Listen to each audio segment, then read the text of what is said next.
What's up, YouTube? Back at you with another video on today. This is the Keeping It Raw podcast. Make sure you guys subscribe to the channel. Click the bell so that you'll be notified whenever we put up an upload. And without further ado, let's get into the installment. Also, guys, smash the like button. It's free and it don't cost you a thing. All right, guys, let's get right into this. We're going to talk about the Week 2 preview, Colorado versus Nebraska. Coming into this game, Colorado's coming in on a win of TCU. The final score of that game was 45-42, basically a shootout. And we're going to talk a little bit more in depth about Colorado in a minute, but we're going to talk about the opponent that Colorado will be facing next week, because this game is going to be nuts. It's going to be bananas. This is the first home game for Colorado. And definitely, man, there's going to be a lot of high expectations for this team to come in and continue to win and to build off what they did versus TCU. But now also in this game, facing Nebraska, you don't want to take this game lightly. If you're Colorado, you want to step on the brakes and just continue to apply that pressure that you need to be able to win the game at the end of the day. But Nebraska coming in this game, they have a loss. They're 0-1 so far as the season just started, and they lost against Minnesota. The final score of that game was 13-10. Minnesota gets the walk-off field goal, and they win the game. But in that game, Jeff Sims, he was 11 of 19 for 114 yards with one touchdown pass, and he threw 3 picks in this game. So for Jeff Sims, that is not a good debut. Especially coming from Georgia Tech and hitting the transfer portal, coming over to Nebraska and trying to be that legit starting quarterback over there. But definitely that's a wrong note to be starting off on, getting 3 interceptions. But, nevertheless, on a positive note, Jeff Sims did rush for 91 yards in that game. So you have to count him in the rushing attack. Pretty much their running backs in that game against Minnesota, Irvin had 55 yards, Grant had 27 yards, and Lloyd had 9 yards. So pretty much the rushing came from Sims. So definitely that's something that Colorado is going to look to try to stop, because in the game against TCU, they were not able to stop the run. And those running backs, Trey Sanders and the Bailey kid, they were running all over Colorado. So I'm sure Coach Prime is going to be addressing defensive side of the ball and getting better defensively, because you don't want to be in the shootout with everybody every week.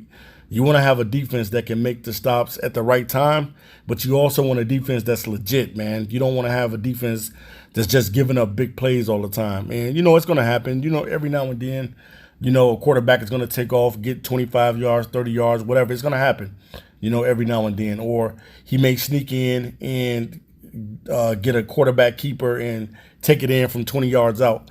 But what Nebraska does is, they have a stingy defense. So their defense is going to be looking to stop Shedeur, who is coming off a school record 510 yards passing. Kind of crazy, because, a lot of people didn't know what type of quarterback Shedeur Sanders would be in the Power 5. But like I said so many times before, man, it doesn't matter what school you go to. If you can ball, you can ball. It's just flat out, man. When you think about the rankings and they rank these kids 3 and 4 and 5 stars, none of that really matters when you go to school. The only thing that matters is when you get out on the field, can you really play? Can you get down? That's what comes to it. Even though Shedeur came out of the HBCU, you're finding out that this kid can play. And he was dead accurate with the football when he was playing in the HBCU, and he's still accurate now in the Power 5, and he's more accurate. Shedeur Sanders is coming off his career best. This is his best game. We're not even talking about in the HBCU games, Jackson State. We're talking about in the Power 5 so far. This dude is coming off a career high. I think he was his percentage was 80% completion.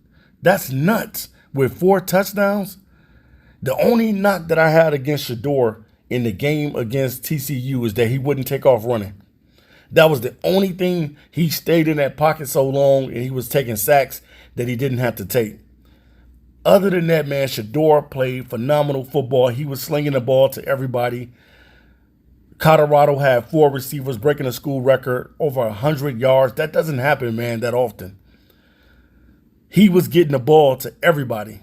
Everybody was taking a part of what was going on. Dylan Edwards was box office, catching out of the backfield. Xavier Weaver was catching everything thrown his way. And then Travis was big time, 11 catches, over 100 yards. And then you also had Jimmy Horn, who had 11 catches, over 100 yards. It was crazy, man, the way Shedeur was able to get the ball to different receivers and put up the numbers that he did in his first game in Colorado. So I'm thinking for Shedeur Sanders, and if the offense is lighting it up like this, I'm saying that Shedeur Sanders is probably going to have 400 yards passing in this game. His passing is that good. This kid is very smart with the football, and he knows what he's doing, and he knows who to throw the ball to. Having a completion percentage of 80%, like 81, 80%, man, that is awesome. So if I had to pick anybody that's going to win this game, my prediction, I'm going to go with Colorado winning this game 35-17. I think that Colorado is going to win this football game. So, all right, guys, make sure you hit the like button. Make sure you subscribe to the channel. And don't miss another upload as I continue to talk about these Colorado Buffs. All right, guys, I'll be back to you soon with another video. I'm out of here. Peace.